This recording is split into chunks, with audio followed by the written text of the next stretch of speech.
Assalamualaikum warahmatullahi wabarakatuh. Perkenalkan, kami dari kelompok Gorontalo. Izin untuk mengenalkan nama saya Wali Fajar Putra Putra dari kelas 11 F1. Dan saya Muhammad Jati Sanad dari absen 19. Nama saya Muhammad Huda dari bawah absen 21. Untuk video selanjutnya lanjut di part 2. Terima kasih. Asal-usul sejarah Gorontalo dimulai dengan istilah Semenanjung Gorontalo yang berasal dari surutnya air laut sehingga munculnya 3 gunung, di mana salah satu gunung tersebut bernama Gunung Telongkobila. Ada pula lembah di sebelah selatan Gunung Telongkobila tersebut dicatat sebagai sejarah sebagai wilayah yang bernama Huntalogi, yang kemudian dikenal sebagai daerah Hulantolo atau Gorontalo, yang merupakan cikal bakal wilayah kota Gorontalo. Adapun alat musik dari Gorontalo yaitu papolo adalah alat musik dari khas Gorontalo. Ya, alat musik dimainkan dengan cara dipukul yang terbuat dari kayu atau bambu. Papolo memiliki bentuk seperti gong kecil dengan ukuran yang bervariasi.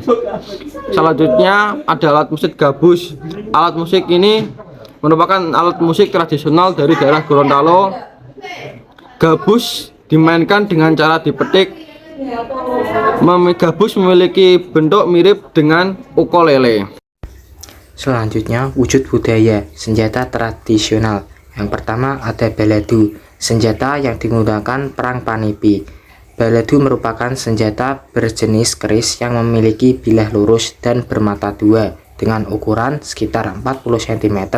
Senjata ini memiliki ukuran pandungo dengan motif mahkota. Motif mahkota bermakna wibawa dan perkasa. Yang kedua, senjata tradisional Wamilo adalah senjata khas suku Gorontalo di Indonesia. Bentuknya berupa pedang atau belati dengan gagang panjang berukir, terbuat dari logam dan kadang-kadang kayu. Digunakan sebagai alat pertahanan diri dan lambang keberanian dalam berbagai konteks, termasuk upacara adat dan perang suku. Senjata ini mencerminkan nilai budaya suku Gorontalo seperti keberanian dan kehormatan. Yang ketiga, senjata kalumbi adalah senjata tradisional yang berbentuk seperti pemukul bisbol, terbuat dari bahan kayu eboni hitam yang terkenal kuat dan tahan lama.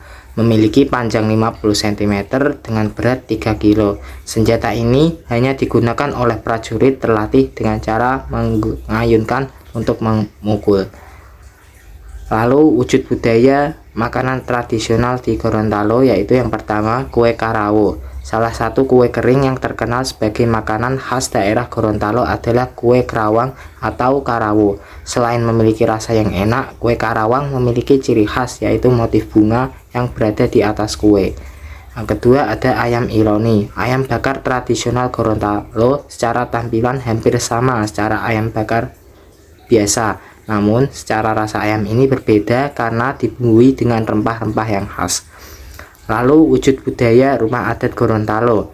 Rumah adat Dulohupa. Penduduk Gorontalo juga menyebut rumah adat Dulohupa dengan sebutan Iladia. Dulohupa lo ulibo Hulandalo. Rumah adat Dulohupa adalah balai musyawarah dari kerabat kerajaan. Dulohupa dalam bahasa Gorontalo berarti mufakat atau kesepakatan. Setiap bangunan memiliki makna. Ciri khas suku Gorontalo, yang pertama ada bahasa dan adat istiadat. Suku Gorontalo memiliki bahasa yang disebut bahasa Gorontalo. Mereka juga memiliki istiadat yang kaya, termasuk dalam upacara adat, tradisi pernikahan, dan ritual keagamaan. Yang kedua ada kepercayaan dan agama. Mayoritas suku Gorontalo menganut agama Islam, tetapi masih ada juga yang memperhatikan kepercayaan tradisional yang diwariskan dari nenek moyang mereka. Yang ketiga seni dan budaya. Seni dan budaya suku Gorontalo tercermin dalam seni pertunjukan seperti musik tradisional, tarian, dan seni ukir yang khas. Mereka juga memiliki tarian dan musik tradisional seperti dero yang sering ditampilkan. Yang keempat, ada sistem kekerabatan. Suku Gorontalo memiliki sistem kekerabatan yang kuat dan kompleks.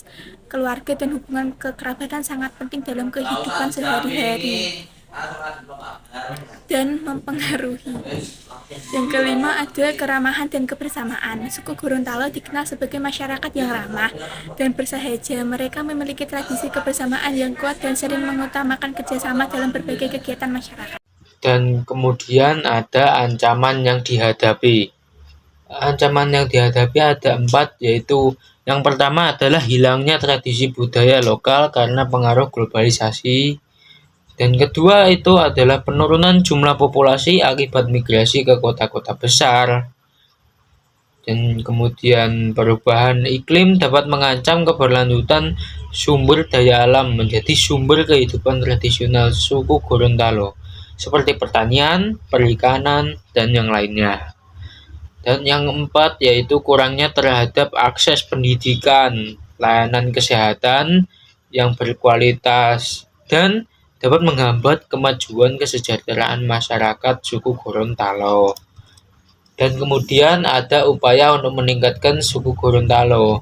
Yang pertama adalah pendidikan, dengan memperkuat pendidikan tentang budaya sejarah suku Gorontalo, sekolah-sekolah lokal, serta mendukung pendirian lembaga pendidikan tinggi di wilayah Gorontalo.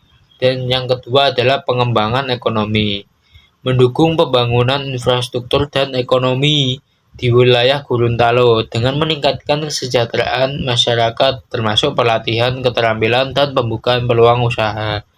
Kemudian ada pengakuan dan pemberdayaan, mendorong pengakuan resmi terhadap hak-hak suku Gorontalo serta memberdayakan masyarakat lokal untuk berpartisipasi dalam pengambilan kepentingan yang mempengaruhi kehidupan mereka. Yang kelima ada antar komunitas, membangun jaringan kerjasama dengan suku-suku lain dan komunitas lokal untuk mempromosikan keragaman budaya dan memperkuat solidaritas antar etnis. Terima kasih telah menonton video kami. Kurang lebihnya mohon maaf. Wassalamualaikum warahmatullahi wabarakatuh.